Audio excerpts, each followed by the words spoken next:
Gerbėmieji, laidos pradžioje sakiau, kad mes turim tokią nedidelę, rubriką su Finbi pasidarėm ar ne, kas mums duoda galimybę parodyti smulkių verslų.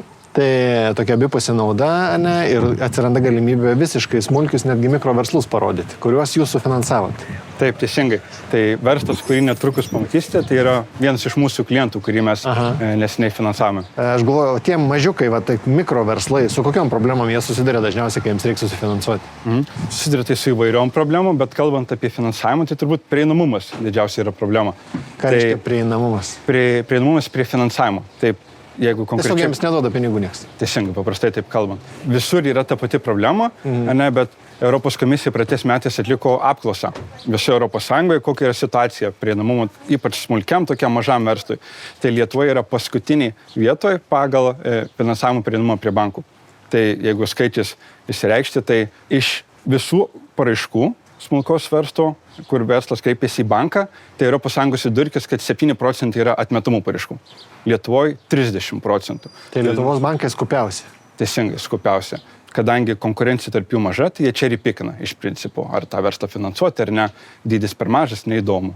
Kažkas neaišku, reikia daugiau pasigilinti, jie irgi tokiu verslu neapsiema finansuoti. Tai ta finansavimo prieinamumo problema yra opi Lietuvoje.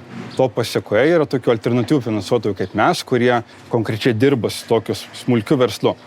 Suprantai, išsiaiškina poreikį ir gali sprendimą pasiūlyti. Iš tikrųjų suprantama, kai bankas turi daug klientų, yra didelis rautai, dideli kiekiai jiems gilintis, bet net nežinau, sekančių mūsų verslo kokią apyvartą. Nepameni? Turbūt keliasdešimt tūkstančių eurų per metus. Per metus, jo. Tai. Tai va, gilintis į tokį keisą, plus tema tokia, mes netrukus atskleisim, labai keista, ne? Taip. Tai, turbūt, kad aš irgi gal būdamas bankininkas patingėčiau, sakyčiau, eiktų kur nors pasieško.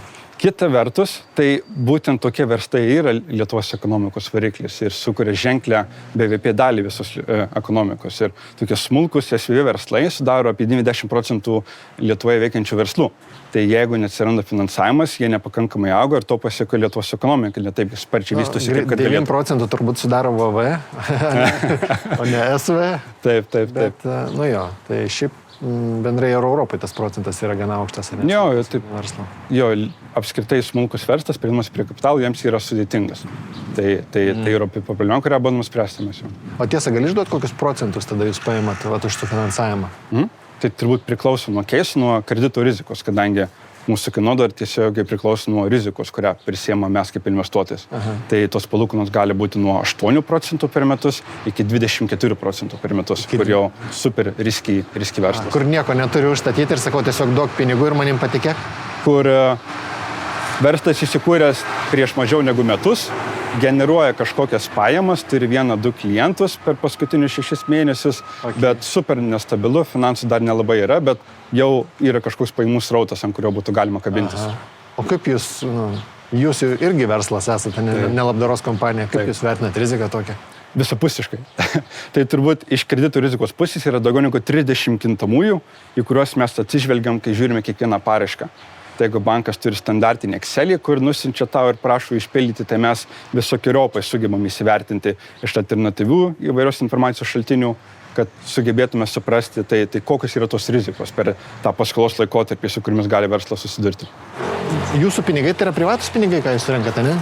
Ne europiniai kažkokie fondai? Ne, miksas kažkoks? Miksas, iš principo. Tai dabar verslo portfelis mūsų paskolų yra apie 30 milijonų eurų.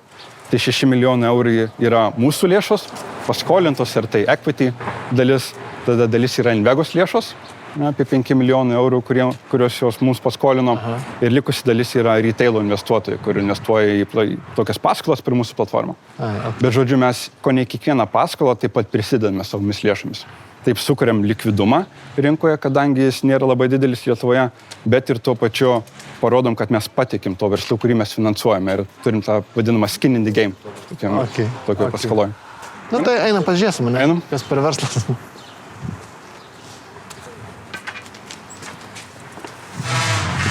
Labadiena. Labadiena. Ilma, padarykime inventorizaciją iš karto, kol dar nepradėjom. Ką Finbi jums nupirko? Ką sufinansavo? Aš pirkau štai šitą daiktą. O kas čia toks yra? Čia yra lazerinės staklės. Pjaustimui, graviravimui. Čia man jų reikėjo savo gaminiams gaminti. Nes anksčiau užsakinėdavau pjaustymo paslaugą pas kitus, bet kol radau, kas padarytų kokybiškai, tai buvo iššūkis. Ir tai žmogų radau tik tai Šiauliuose. Tai siuntinėjimas visų šitų detalių užimdavo labai daug laiko ir stabdė mano kūrybinį procesą. Aha. Tai man reikėjo turėti po rankas stakles, kad aš galėčiau bet kada išsipjauti detalės, bet kada kažką pataisyti, patobulinti gaminį ir kad kūrybinis procesas nestovėtų. Kiek kainavo?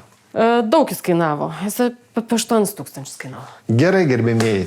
Jūs dar nesuprantat, kur mes esam ir aš dar nelabai suprantu, kur mes esam, bet nepaisant šito verslo mažumo ir smulkumo, kiek padarėte apyvartos pernai šitas verslas? Pernai apyvartos kažkur apie 25 tūkstančius. 25 000 eurų. Taigi, apie ką yra jūsų verslas? Ką jūs gaminat, parduodat? Skruzdėlių auginimas ir nameliai joms. Taigi, mano pats pirmas kūrinys, štai toks. Čia yra skruzdėlių ferma koriukas. O žiūrėk, čia ir tai yra skruzdėlių didelė. Taip, žinoma, čia yra 3 metų skruzdėlių šeimyna. O, kaip įdomu. Čia iš vis pirmas jūsų gaminys? Čia ne tai, kad pirmas gaminys pardavimui. Ta prasme, pats pirmas gaminys, aš vėliau galėsiu apie jį dar papasakoti. Savo nedarė turbūt. Taip, aš savo dariau. Čia seniai buvo, bet jis iki šiol čia stovi. Čia žiūriu atvirą, neišlipa tos skruzdėlės lauk. Čia pasižiūrėkit į vidų, yra juostelė vazelino. Ok. O šitos skruzdėlės labai nemėgsta vazelino. Būtent šitos ar visos skruzdėlės? Ne visos.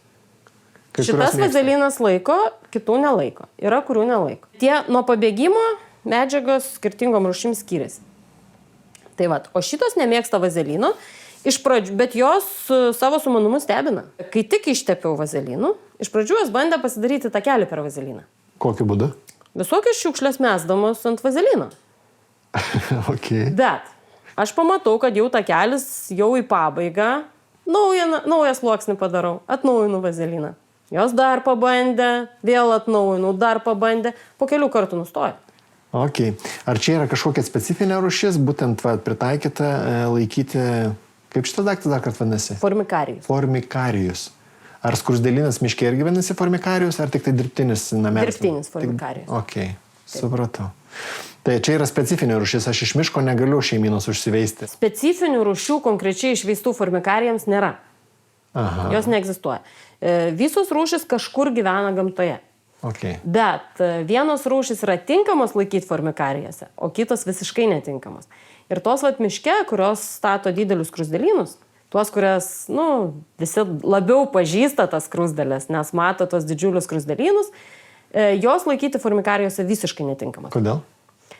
Tai yra probleminė rūšis, kad įsiveisti, pavyzdžiui, pačiam iš gamtos pasiimti ir įsiveisti skruzdėlių šeimą, reikia rasti apvaisintą motinėlę visų pirma. Reikia žinoti, kada jinai skraido, kaip atrodo apvaisinta, kaip neapvaisinta ir panašiai. Tai va, ir tada galima pasiimti motinėlę, bet tos rūšies, kur tos didelius skruzdėlynus stato, ten vadinasi formika rūfa rūšis, arba kitaip rudoji miško skruzdėlė, ir jinai yra labai isteriško charakterio. Ir purškia daug rūgšties. Turi rimtas rūgšties liaukas. Ir jeigu ją šiek tiek sunervinti, jinai prisipurškia tiek rūgšties, kad uždaroje erdvėje pati numiršta. Okay. Tai va, tai vienas sunkumas yra pasiimti motinėlę, jos nesunervinant. Tai jau yra iššūkis. Bet čia sunkumai nesibaigia. Jeigu ir pasiema motinėlę, jos nesunervinant, jinai pati negali įkurti naujos kolonijos. Jai reikia vergių. Vergių. Taip. Kurios ją aptarnautų iki tol, kol išsiris pirmoji jos karta. Taip pat jom reikėtų, net jeigu mes ir tą įvykdom, jom reikia daug vietos. Pas jos kolonijos labai didelės ir jom reikia daug vietos. Na gerai, daug vietos mes galim kaip ir didelį akvariumą kokį nors įrengti ir taip toliau, bet joms būtinas pusę metų žiemojimas. +5, +7 laipsnių temperatūrai. Dėl to yra daug paprasčiau auginti kitas rūšis, kurios daug geriau gyvena ir, pavyzdžiui, šita šeimyna gyvena 3 metus ir šito formikarijos jos neišauks. Čia tiek, kiek jų yra, tiek ir bus. Jos miršta, kaip nors keičiasi, čia gyvenimo Taip, ciklas vyksta kažkoks. Motinėlė gyvena 10, 15, kai kurių rūšių 20 metų. Bet darbininkės neilgamžės. Darbininkės gyvena tik kelius mėnesius. Tai va, bet motinėlė nuolat deda kiaušinėlius. Va čia va dar biškiuką jas panervinsim. Aha, čia uždengiat, jos nematot ar tą raudoną ar kas? Raudoną šviesos jos nepriema kaip šviesos. O dabar skaitykim išardėm skruzdėlyną. Ir jos vat visos susinervino. Tai va čia vat yra lervutės, lėliukės, va yra šviesus. Taip, matau. Tai va, tai čia yra būsimos skruzdėlytės. Tai kaip jums Ilma gimė tokia idėja užsimti skruzdėlėm? Netyčia. Netyčia. Žodžiu, buvo taip. Dabar aš padėsiu, man jau sunkoka laikyti. Tai va, tiesą pasakius, aš skruzdėlėmis ir šiaip gamta domėjausi nuo pat vaikystės. Ir dar vaikystėje turėjau tokią mintį, kad kaip gerai būtų, kad skruzdėlynas įsikurtų kur nors šalia stiklo, kad galima būtų ateiti ir pro stiklą pažiūrėti, kas viduje skruzdėlyno. Tai va, tokia mintis man jau vaikystėje nedavė ramybės. Bet apie auginimą namie, aišku, aš tada dar nieko nežinojau. Vėliau netyčia radau video YouTube'ai, kad kažkur Rusijoje žmogus augina skruzdėles. Namuose. Na ir pradėjau ieškoti daugiau informacijos ir radau daugybę informacijos, kad visam pasaulyje daug kur laiko skruzdėlės namuose. Ir kad rūšių ten yra įvairių, viską. Prisirinkau tos informacijos, Lietuvoje dar nieko nebuvo. Niekas nepardavinėjo Lietuvoje nei skruzdėlių, nei jų namelių. Tai va, paskui rinkau informaciją ir nusprendžiau, kad man reikia. Ir štai prieinam prie pirmojo mano rankų darbo formikarijos. Pati čia pasidarėt? Taip, čia yra būtent pats pirmasis mano formikarijus, grinai rankų darbas, be jokios įrangos, kniedės su knedikliu, suknėdytos, aišku, šiaip grinai rankų darbas viskas. Tai va. Čia dabar, aišku, nebegyvena tos skruzdėlės, kurios gyveno. Čia gyvena kita skruzdėlė. Viena? Taip, jinai viena, čia tokia, su jie irgi atskira istorija. Tai va, tai čia pirmas tas formikarijus, kurį aš pasigaminau savo rankomis, nes Lietuvoje pirkti nebuvo nieko. Ir pirmoji rūšis, nuo kurios pradėjau, tai juodoji sodinė skruzdėlė. Tai yra ta skruzdėlė, kur ant visų šaligatvių laksto tokios smulkios juodos. Jų visur pilna. Visose pievose jų daržininkai nekenčia, nes amarus augina ant rožių, ant obelų ir panašiai. Tai pirmoji mano kolonija buvo būtent Lazius Niger. Sulaukiau, kol skraidys, susiradau apvaisintą motinėlę ir auginau, kurį laiką būtent šitą rūšį. Dabar po truputį pradedu grįžti prie Lazius Niger ir darau šiek tiek eksperimentus. Tai va, su jom. Bandau padaryti startą iš kelių motinėlių. Aha. Ir galvoju, jūs paminėjote tokį žodį, darau eksperimentus su skruzdėlėm, o čia jums kokie gamtos mylėtojai žalieji nepriekaištauja, kad jūs kankinat skruzdėlės? Ne, aš jiems sudarau labai puikias sąlygas gyventi. Aha. Čia nėra gyvūnų čia yra laukiniai gyvūnai, ne vis tiek, vabzdžiai. Dabar taip. Motinėlės, kurios naujos užauga gamtoje, jų išgyvena labai labai mažai. Didelę dalį sulesa paukščiai. Didžiulę dalį sumindo praeiviai ir pervažiuoja mašinos. Didžiulė dalis šiaip žūna, neradę vietos lizdui. Galvoju, ar jūs galite padaryti mūsų žiūrovą tokią ekskursiją? Matau, pas jūs yra daugybė tų namelio, nuo mažiausio tokio iki didžiausio. Ką kiekvienas šitas namelis turi savyje, kokie nors atskiri kambariai, kas čia patogumai. Taip, dabar... Kad mes truputėlį sudarytume vaizdą apie ką čia. Tiesiog skruzdėlėms ko reikia? Skruzdėlėms reikia tinkamos temperatūros, tinkamos drėgmės. Aha, čia labai šilta. Ir maitinimo. Šiaip skirtingos rūšis, pavyzdžiui, yra rūšis, kurios sandėliuoja sėklas. Joms reikia ir sausų, ir drėgnų kamerų. Yra rūšis, kuriom to nereikia, kurioms tinka tik drėgnos kameros. Tai pavyzdžiui, gipsinis lizdas šitom tinka. O kitom reikalinga, kad būtų ir drėgnos, ir sausos kameros. Tai va tie formikarijai, kurie yra gaminami, jie būtent gaminami universalūs. Kad būtų ir sausų, ir drėgnų kamerų, kad tiktų visom rūšim beveik. Čia gyvena tokia egzotiška rūšis. Va ten viduj, jinai dar neįsikūrė pilnai. Ten viduj yra tokia žalia skruzdėlė. Aišku, per mėgintuvėlį ne taip gerai matosi, kaip norėtųsi, bet... Šita rūšis kuom ypatinga? Kodėl jai netinka paties universalūs formikarijai. Nes jos savo lizdus daro augalų lapuose. Čia yra specialiai sodinti gyvi fikusai. Tai dabar, gerbėmėjai, vyksta prekių atkrovimas. Ilma gavo užsakymą, skrusdėlių maistą tieksi, taip? Taip. Reikia išsiųsti. Taip, reikia žmogui išsiųsti skrusdėlių maistą, nes užsisakė, apmokėjo užsakymą ir dabar, kadangi pasibaigė sufasuotas, fasuoju, užsisakė baltymų rinkinį, tai įvairių džiovintų vabaliukų. Niekas, va čia toks darbas čia kaip vaistiniai, 2 svirpliai, 2 lervos, kas čia? Čia yra milčiaus lervos džiovintos, čia yra svirpliai džiovinti. Toliau dar eina į rinkinuką džiovinti pinkai. Ir čia skrusdėlės minta šitais. Taip, skrusdėlės visai mėgsta tokiuos. Nu va, pasėmėm džiovintų pinkų. Po to eina džiovintas baltyminis maistas. Tai yra, šitas baltyminis maistas yra padarytas taip. Džiovintos mūsų lervos sumaltos ir pridėta papildomų mineralų. Bet čia va toks labai, kaip čia, nenoriu sakyti, juokingas dalykas, bet šitos kolbutės savikaina tai yra labai nedidelė, bet jums reikia po vieną svirplių surinkti, sudėti, išsiųsti. Savikaina pati nėra didelė, bet taip, nu čia... fasavimas, buteliukai atskirai pirkti, tai čia valstybei mokesčiai. Tai aš tą ir noriu pasakyti, kad ir išbrangsta.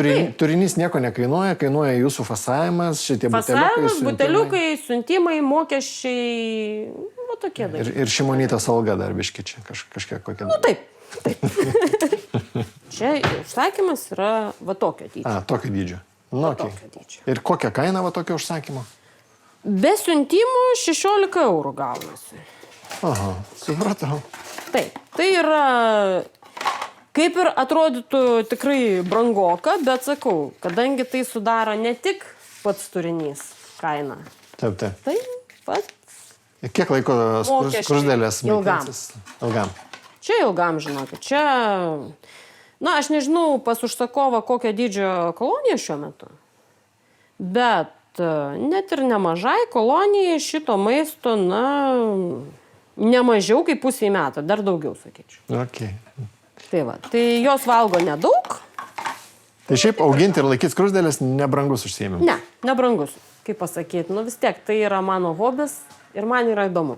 Vienoje pelkėje susiradau savo mylimiausios lietuviškos skrusdės lizdą. Tai yra reta rūšis ir jų aš neliečiu. Aš jas palieku visas gamtoje. Aš jom tik tai kartais jas aplankau ir nuvežu sirupą.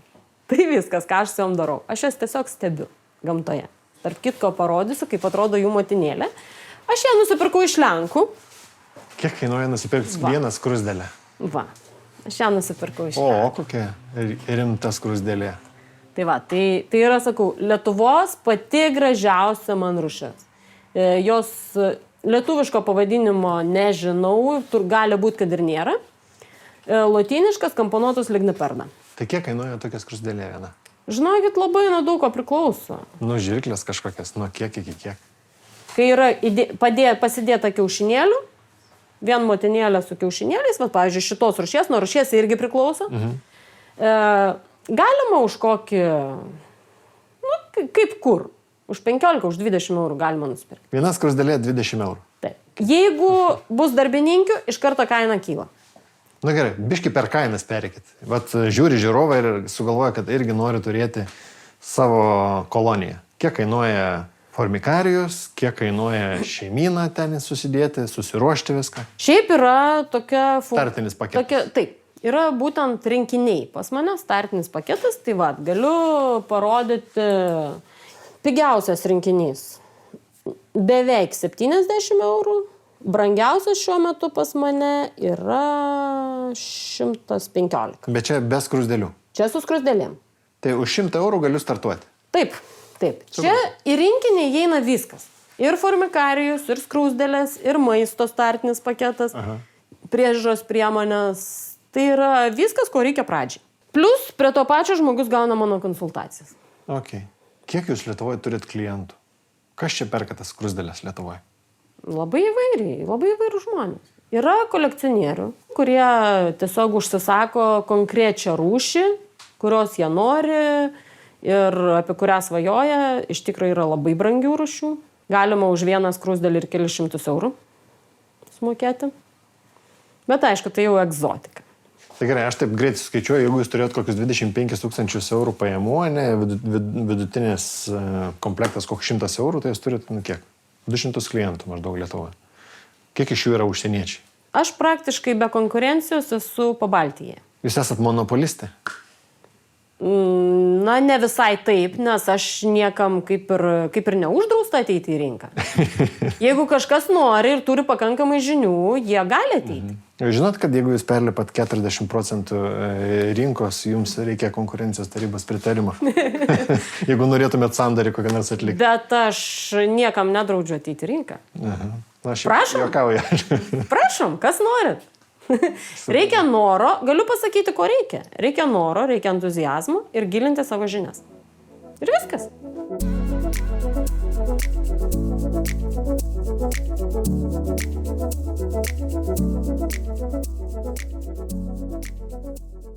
Jūs esate skruzdėlių auginimo monopolistė Lietuvoje.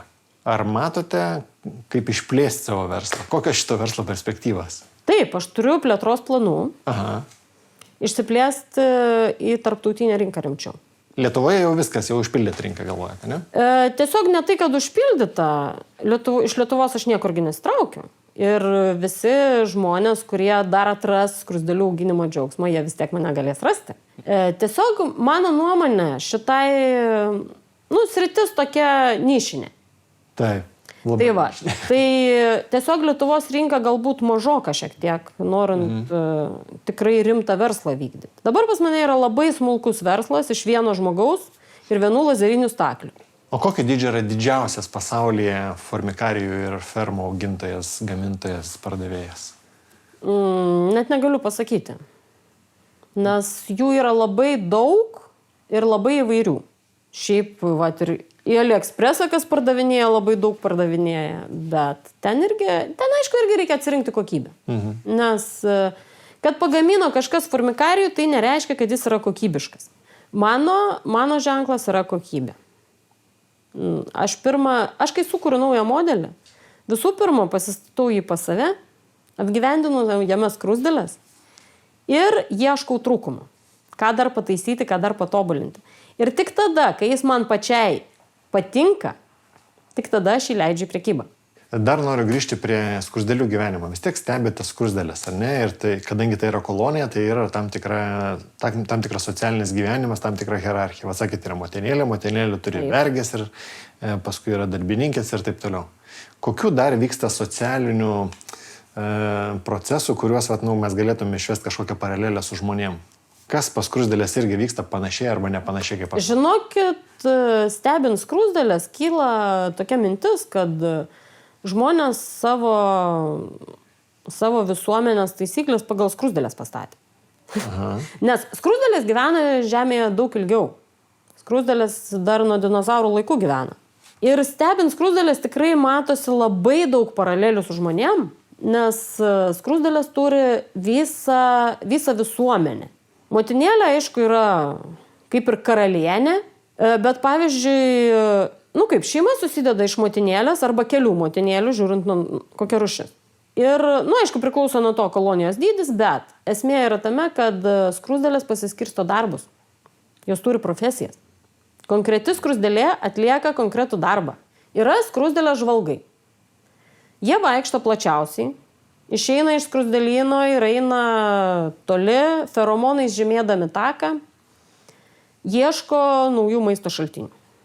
Jeigu randa kažkokį maistą, tada lekia daug, tarkim, maisto randa. Jeigu mažai, tai jie gali ir parnešti, bet jeigu daug, didelį gabalą randa, lekia pasikviesti pagalbos. Tarp kitko, Prancūzijoje vieną kartą irgi stebėjau tokį reiškinį ir radau skruzdėlių. Ir daviau joms mėsos gabalą. Bet tokį taip, smarkiai per didelį vienai skruzdėliai. Galvojau, atlėks kareiviai turbūt ir su savo tais stipriais žandikauliais sukarpys ir suneš. Ne, jos sugalvoja kitaip. Žvalgai aptiko tą mėsos gabalą, nulėkė iš skruzdėlyno pasikviesti pagalbą. Pasikvietė, atlėkė kompanija skruzdėlių, tokia nemaža, ir vienos pasiskirstė į 5 grupės skruzdėlės. Vienos įsikibo į priekį ir pradėjo tempti. Kitos į galą pradėjo stumti. Dar 2 grupelės iš šonų varto šonus, kad už nieko neužkliūtų. O 5 grupelė atvalinėja kelią nuo šapelio. Ir taip jie nusitempė visą gabalą į skruzdėlyną. Dar pratęsiant apie profesijas, tai yra tie žvalgai, kurie ieško, yra maisto rinkėjai, kuriuos būtent atsikviečia, kai reikia, daug sunešti. Yra valytojai. Jie išeina iš lizdo labai trumpam išnešti šiukšles. Daugiau jie praleidžia savo visą laiką valydami lizdą. Kad ten būtų tvarka, kad ten nebūtų pelėsio, nebūtų grybelių ir panašiai. Yra sargai. Jie būdi prie įėjimų, kažkur aplinkui. Ir būtent sargai užpuola, kai mes per daug arti prisiartinam prie skruzdėlynų. Okay. Tai va. Toliau yra pavadinkim auklės. Tai yra tos skruzdėlės, kurios augina lervutes, jomis rūpinasi. Yra karalienės aptarnaujantis personalas, kurios tiesiog maitina karalienę. Aš galvoju, kai gimsta skruzdėlė, iš karto jie yra priskiriamas vaidmuo, kas jie bus ten sargybinis valytoja ar prižiūrėtoja kokia nors. Ne, daro karjerą. Karjerą daro. Karjerą netgi daro. Taip. Okay. Jauniausios skruzdėlės dirba arba karalienės aptarnavimo personale, arba auklėm. Nes jauniausios skruzdėlės yra vertingiausios, joms daugiausiai liko gyventi. Ir jos neišeina iš skruzdėlyno. Tos, kurios gyvena giliausiai skruzdėlyne, jos yra saugiausios. Motinėlė iš vis niekada neišeina iš skruzdėlyno. Toliau skruzdėliai darantis vyresniai, jinai pereina į valytojus, po to pereina į rinkėjus. Va tik tai sargybiniai, ne visose rūšyse jie yra, bet tų rūšių sargybiniai, kur jie yra, jie gimsta iš karto tokie. Labai įdomi čia situacija. Gal dar paskutinis klausimas apie ligas. Ar skruzdėlynas gali susirgti, kaip jie gali užsikrėsti? Taip. Irgi skaičiau, kad savyje jos turi kažkokią antibiotiką ar kažką. Yra daugybė ligų, kaip ir kiekvienas gyvūnas gali sirgti. Ir yra daugybė ligų būdingų skruzdėlėms. Yra parazitai. Skruzdėlės gali turėti kirmėlių. Gali erkėm užsikrėsti. Gali grybeliais įvairiais užsikrėsti. Ir šiaip skruzdėlės, kadangi yra pakankamai socialiniai gyvūnai, ir jų visas gyvenimas yra skirtas kolonijos išlikimui. Pavienė skruzdėlė kaip ir nėra vertinga. Kolonija yra vertinga. Dėl to paprastai jos taiko karantiną. Kai kada būna, kad skruzdėlė pati kažko užsikrėtus nebeina namo. Kai kada būna, kad sargybiniai nebeįleidžia. Labai įdomi sritis. Tai ačiū Jums už edukaciją. Buvo labai įdomu.